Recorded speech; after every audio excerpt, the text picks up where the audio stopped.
Hello दोस्तों, कैसे आप सब। मैं हूँ एकलव्य। बात करें नेशनल करेंट अफेयर्स 11 मई 2026 का है। चलिए शुरू करते हैं। इन May 11, 2026, Prime Minister Narendra Modi urged citizens to adopt specific austerity measures to conserve foreign exchange. Which of the following was not part of the three-pronged appeal made by the PM? Was not part of the three-pronged appeal made by the PM. Option A, postponing non-essential foreign travel for 1 year. Option B, avoiding the purchase of gold for a period of 1 year. Option C, reducing fuel consumption through measures like work from home, WFH. Option D, mandatory conversion of personal gold holdings into sovereign gold bonds. Option D is the correct answer. Mandatory conversion of personal gold holdings into sovereign gold bonds, ये बात नहीं की गई है। ठीक है। PM Narendra Modi ने हाल ही में मई 2026 में वेस्ट एशिया क्राइसिस की वजह से देश की इकोनॉमी को संभालने के लिए कुछ ऑस्टेरिटी मेजर्स यानी खर्चा कम करने के उपाय सजेस्ट किए हैं। इनका मेन मकसद फॉरेन एक्सचेंज रिजर्व्स को बचाना है, क्योंकि गोल्ड और फ्यूल इंपोर्ट करने में देश का बहुत ज़्यादा पैसा बर्बाद होता है, बाहर जाता है। कौन सा मेजर्स की बात कर रहे हैं? लोग कम से कम एक साल तक गोल्ड ना खरीदें, पेट्रोल डीजल की बचत, और तीसरा फॉरेन ट्रैवल को 1 साल के लिए पोस्टपोन करने का कह रहे हैं, और डेस्टिनेशन वेडिंग जो विदेशों में होती हैं उन्हें अवॉइड करने की बात रखी है। विदेशी ब्रांड्स और इंपोर्टेड आइटम्स जैसे बैग्स, जूते, एक्सेसरीज की बजाय स्वदेशी प्रोडक्ट्स का इस्तेमाल करने को बोला है। ऑर्गेनिक फार्मिंग को इम्प्लीमेंट करना, खाने का तेल का कंजप्शन कम करने को बोला है। ठीक है, इतना सारा बोला है, आप लोगों को याद रखना चाहिए या समझना चाहिए। जो बाहर जो देश के लिए इंपोर्ट हो रहा है या बाहर में जो मनी जा रहा है बाहर को, वो सब कम करने की बात किया जा रहा है। हम लोग क्या कर रहे हैं ना, बाहर से खाने का तेल मंगवा रहे हैं, और विदेशी ब्रांड्स और भी बाहर से आ रहे हैं, और डेस्टिनेशंस वेडिंग जो विदेशों में खर्चा हो रहा है वो उसको कम करने के लिए बोला है, और फॉरेन ट्रैवल को 1 साल तक पोस्टपोन करने के लिए बोला गया है। Next,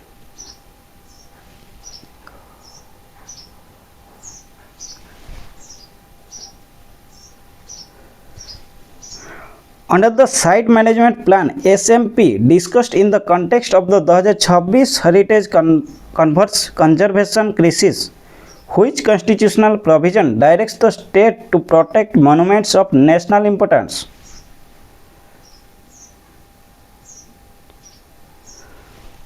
Option A, Article 44.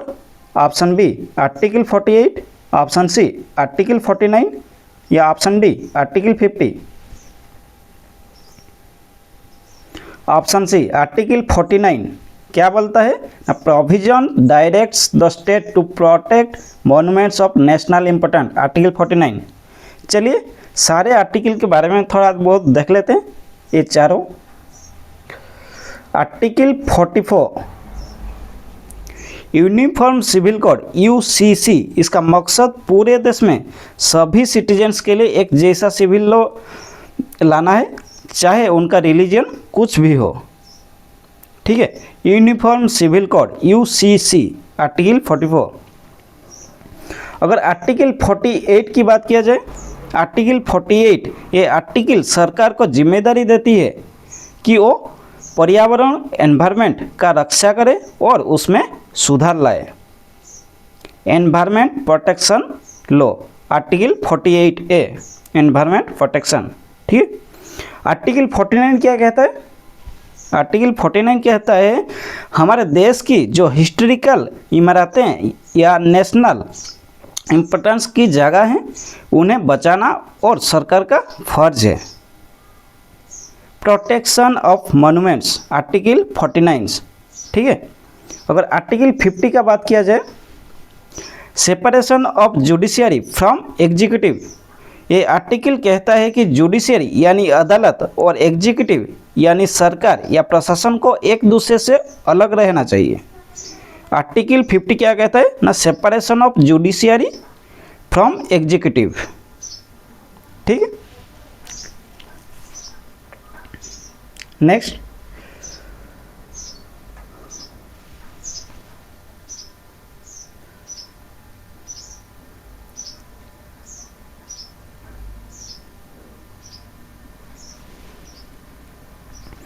India recently highlighted the Tara system as a milestone in strategic autonomy. What specific category of military hardware does Tara represent? Option A, anti-submarine warfare corvette.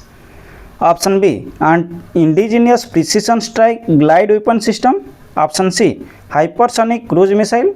Option D, stealth unmanned aerial vehicle. Option B is the correct answer, indigenous precision strike glide weapon system.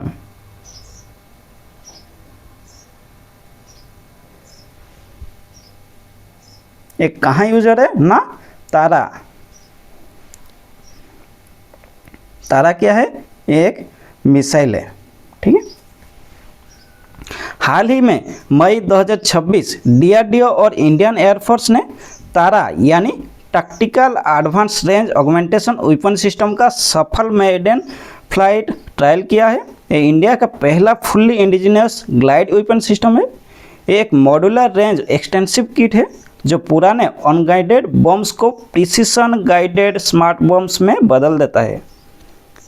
ठीक, manufacture कौन है, इसे research centre इमारत RCI Hyderabad और DRDO की labs ने बनाया है।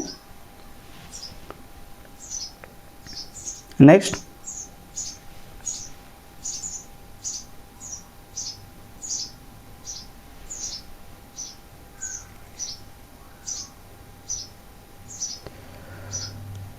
Under the national mission for sustainable agriculture NMSA updates on May 11, 2026, what is the maximum subsidy rate provided for micro irrigation system? Option A 35%, option B 45%, option C 55%, option D 75%. Option C is the correct answer, 55% maximum subsidy rate provided for micro irrigation system. Option C. Next,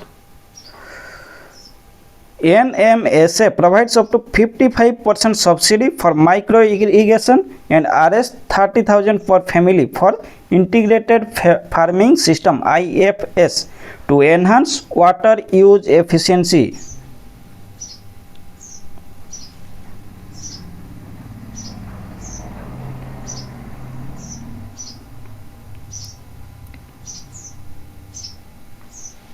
Next,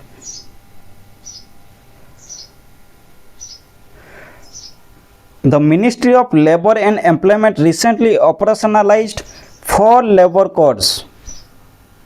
According to these rules, what percentage of total remuneration CTC must be the basic salary, DA and retaining allowance together account for? Option A at least 30%, option B at least 40%, option C at least 50%, option D exactly 60%.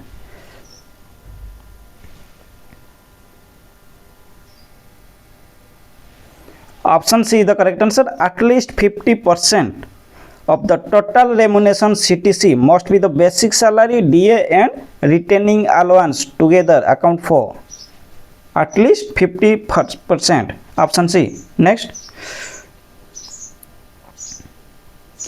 चलिए थोड़ा बहुत समझते हैं ये labour code, जो 4 labour code ने operationalise किया है वो क्या क्या है देखते हैं। पहला, कोड ऑन वेजेस। पहला क्या है, कोड ऑन वेजेस।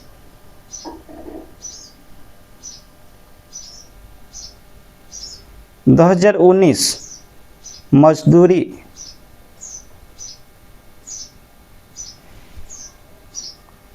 दूसरा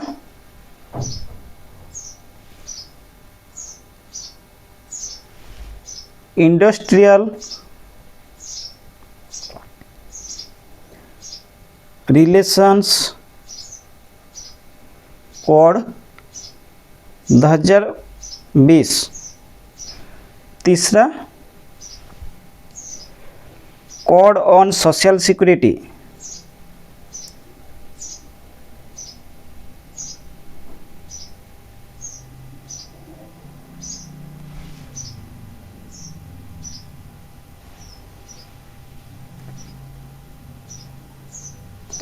चौथा occupational safety health and working conditions code 2020। चलिए एक एक के बारे में समझते हैं।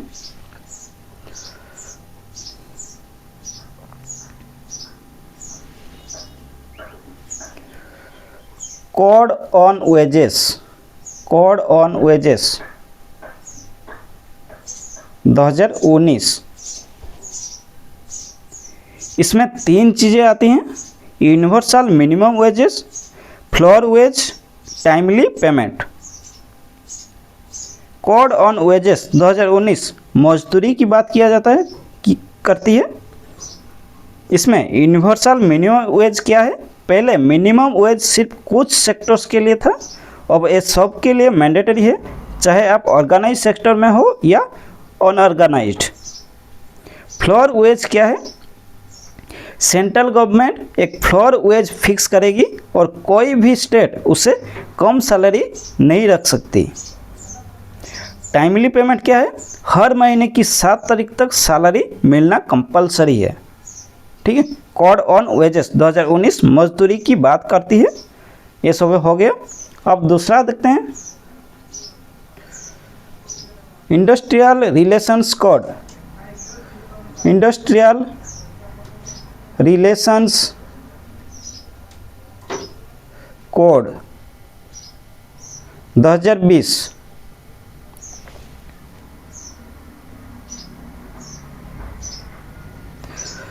इसमें भी 3 चीज़ें आती है। क्या क्या? Hire and fire, strikes, fix term employment. क्या क्या? Hire and fire, strikes, fix term employment. Industrial relations code 2020 company का रूल्स की बात करते हैं। हायर एंड फायर क्या है ना? 300 तक वर्कर्स वाली कंपनीज और बिना सरकार का परमिशन के ले ऑफ करना, ले ऑफ या निकलना या क्लोजर कर सकती हैं। पहले ये लिमिट 100 थी। स्ट्राइक पर जाने से 14 दिन पहले नोटिस देना जरूरी होगा। फिक्स टर्म एम्प्लॉयमेंट क्या है ना? कॉन्ट्रैक्ट वर्कर्स को भी वही बेनिफिट्स मिलेंगे जो परमानेंट स्टाफ को मिलते हैं। चलिए कोड ऑन सोशल सिक्योरिटी की बात करते हैं। Code on social security 2020। इसमें 2 चीज़ें आती है, गिग एंड प्लेटफॉर्म वर्कर, दूसरा gratuity. Code on social security 2020 का बेनिफिट्स का बात करते हैं। ठीक है, गिग एंड प्लेटफॉर्म वर्कर्स का क्या है? स्विगी, जोमेटो और उबर जैसे प्लेटफॉर्म पर काम करने वाले गिग वर्कर्स को पहली बार social security benefits, insurance, pension के दायरे में लाया गया है। ग्रेचुइटी का क्या बात कर रहे हैं ना? फिक्स टर्म एम्प्लॉइज को 1 साल के बाद ही ग्रेचुइटी मिल जाएगी, पहले 5 साल का रूल था। चौथा देखते हैं, ऑक्यूपेशनल सेफ्टी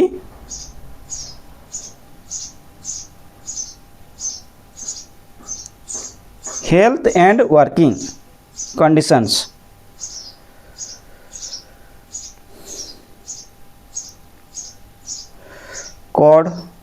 2020। इसमें 3 चीज़ें आती हैं। पहला वर्किंग आवर्स, दूसरा वोमेन एम्पावरमेंट, तीसरा health checkup.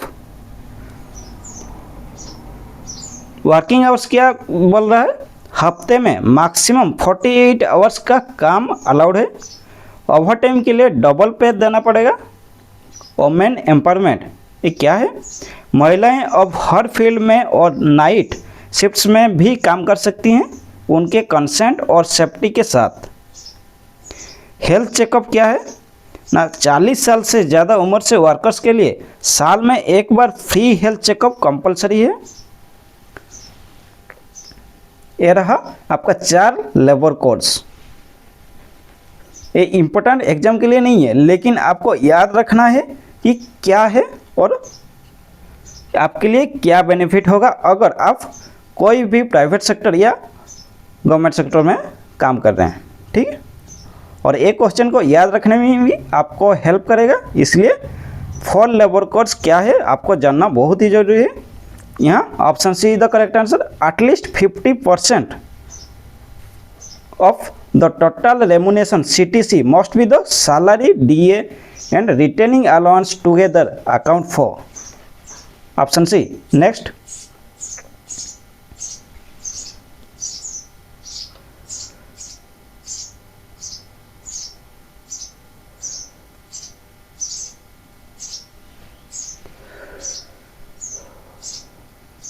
as per the latest 2026 reports from the Ministry of New Renewable Energy, what is India's global rank in terms of total installed renewable energy capacity?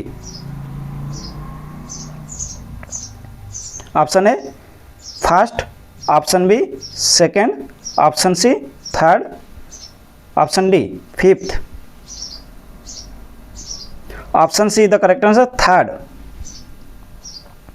मई 2026 के ताज़ा data के मुताबिक IRENA renewable energy statistics 2026 China इस list में सबसे ऊपर है। India ने हाल ही में ब्राज़ील को पीछे छोड़ दिया और थर्ड रैंक हासिल कर दिया है। पहले स्थान पर कौन है ना, चाइना।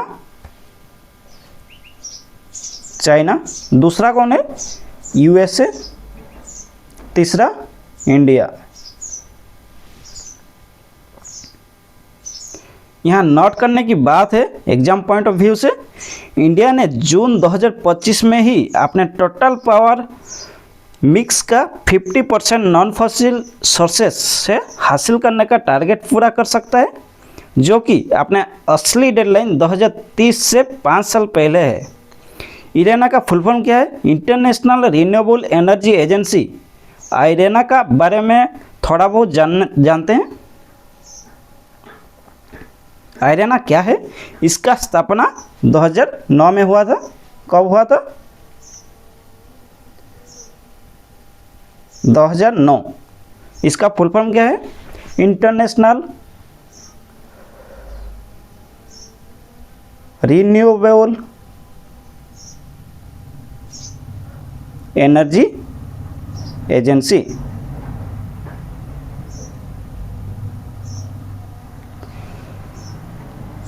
दो 2009 में हुई थी स्थापना।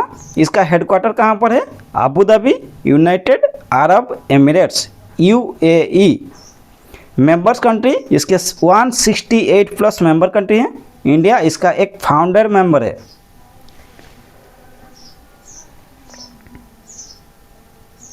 वन 168 प्लस मेंबर्स हैं। UAE हेडक्वार्टर से Abu Dhabi. Next,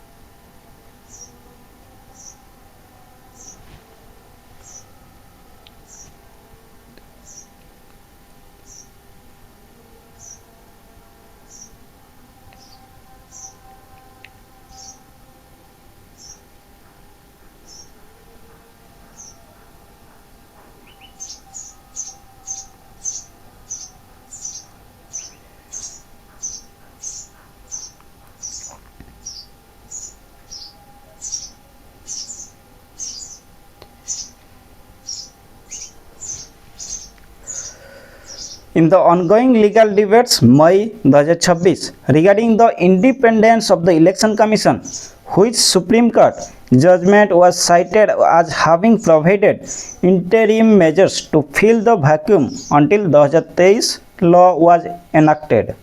Option A, Keshavananda Bharati case. Option B, Anoop Banwal versus Union of India. Option C, SR Bommai case. Option D, Vishakha versus state of Rajasthan.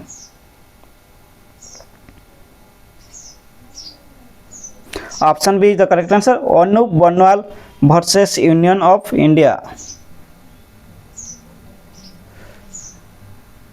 चलिए तो थोड़ा बहुत स्टोरी जान लेते हैं. इसका स्टोरी, मेन कंट्रोवर्सी, असली विवाद सिलेक्शन कमेटी की कंपोजिशन को लेकर है, जो चीफ इलेक्शन कमिश्नर सीईसी और ईसीज को चुनती है. इसको समझने के लिए कुछ चीज़ें जानना बहुत ही जरूरी है. पहला, एससी जजमेंट अनूप बनवाल केस 2023. दूसरा, न्यू लॉ 2023 एक्ट. तीसरा, इशू क्या है. पहला चलिए जानते हैं. सुप्रीम कोर्ट जजमेंट अनूप बनवाल केस 2023. कोर्ट ने कहा था कि जब तक पार्लियामेंट कानून नहीं बनती, सिलेक्शन कमेटी में prime minister, leader of opposition और chief justice of India CJI होने चाहिए. न्यू लॉ 2023 एक्ट क्या कहता है? पार्लियामेंट ने कानून बनाया जिसमें सीजेआई को कहता है, सीजेआई को हटाकर और उनकी जगह एक यूनियन कैबिनेट मिनिस्टर पीएम द्वारा नॉमिनेट कर रखा दिया गया है. इशूज़ क्या है इसमें? इससे कमेटी में 2:1 का रेशियो रखा गया है, जिसमें एग्जीक्यूटिव या सरकार का पलड़ा भारी पड़ा है. क्रिटिक्स ने क्या बोल रहे हैं ना, कि उनका कहना है कि इससे फेयर इलेक्शन पर असर पड़ सकता है. अगर एग्जाम पॉइंट ऑफ व्यू से देखा जाए तो आपको कुछ चीज़ें याद रखना जरूरी है, जैसे article 324, article 324(5), removal of election commissioner और स्टेटस चेंज. चलिए जानते हैं इसके बारे में. आर्टिकल 324 क्या कहता है? आर्टिकल 324 ए कहता है कि ईसीआई की पावर्स और एस्टेब्लिशमेंट इसी आर्टिकल में दी गई है. आर्टिकल 324(5) क्या कहता है?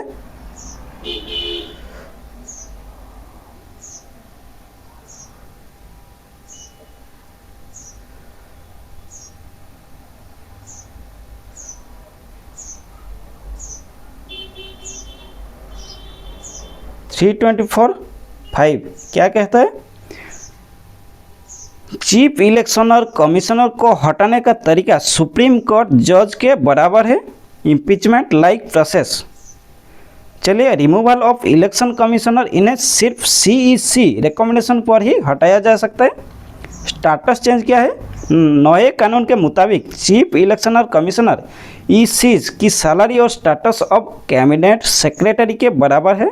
पहले सुप्रीम कोर्ट जज के बराबर था, अब क्या है ना, कैबिनेट सेक्रेटरी के बराबर है. ठीक है, चलिए फिर से आते हैं क्वेश्चन पर. यहाँ option B is the correct answer, Anoop Banwal versus Union of India.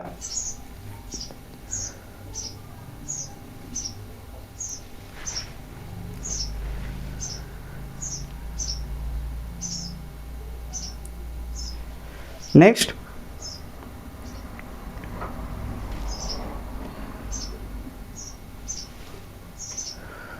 according to data released on May 11, 2026, the currency in circulation in India has reached which milestone level?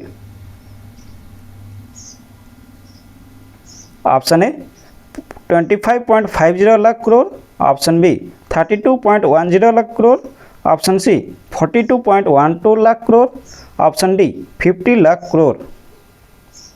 Option C is the correct answer, 42.12 lakh crore.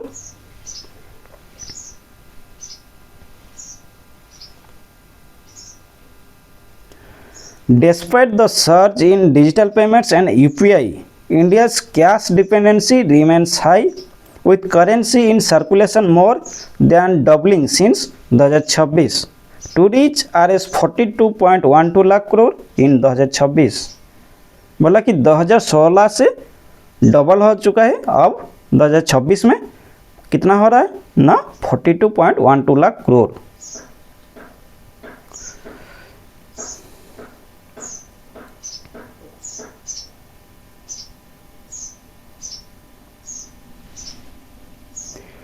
India's entry into allied group of nations with MIRV multiple independently targetable re-entry vehicle। MIRV का full form याद रखिए, exam point of view से बहुत important है। Multiple independently targetable re entry vehicle MIRV। चलिए फिर से question देखते हैं। India's entry into allied group of nations with MIRV technology is facilitated through which mission? Option A mission Shakti, option B mission Divyastra, option C mission Sagarmani, option D mission अस्त्रा।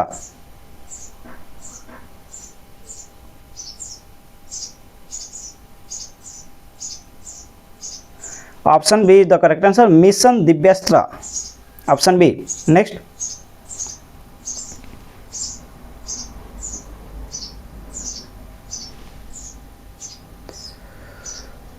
Marking 11 years of जन सुरक्षा schemes on May 11, 2026, which scheme was identified as having the largest cumulative enrollment of over 58 crore?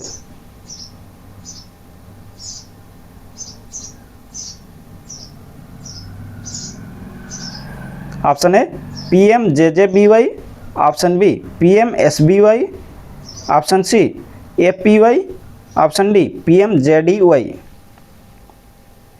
Option B is the correct answer, PMSBY, प्रधानमंत्री सुरक्षा बीमा योजना।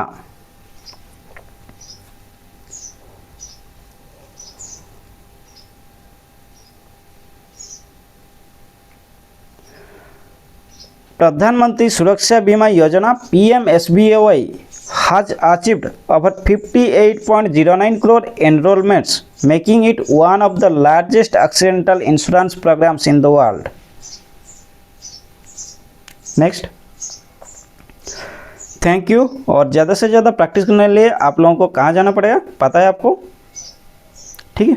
जाइए, मेरा YouTube channel है, आप जाइए विजिट कीजिए और प्रैक्टिस कीजिए, डेली देखिए। और यहाँ मेरा इंस्टाग्राम का आईडी है और ये टेलीग्राम चैनल का आईडी है। मेरा वेबसाइट, यहाँ आपको क्या देखने मिलेगा ना, डेली आपको current affairs, national international affair देखने को मिलेगा।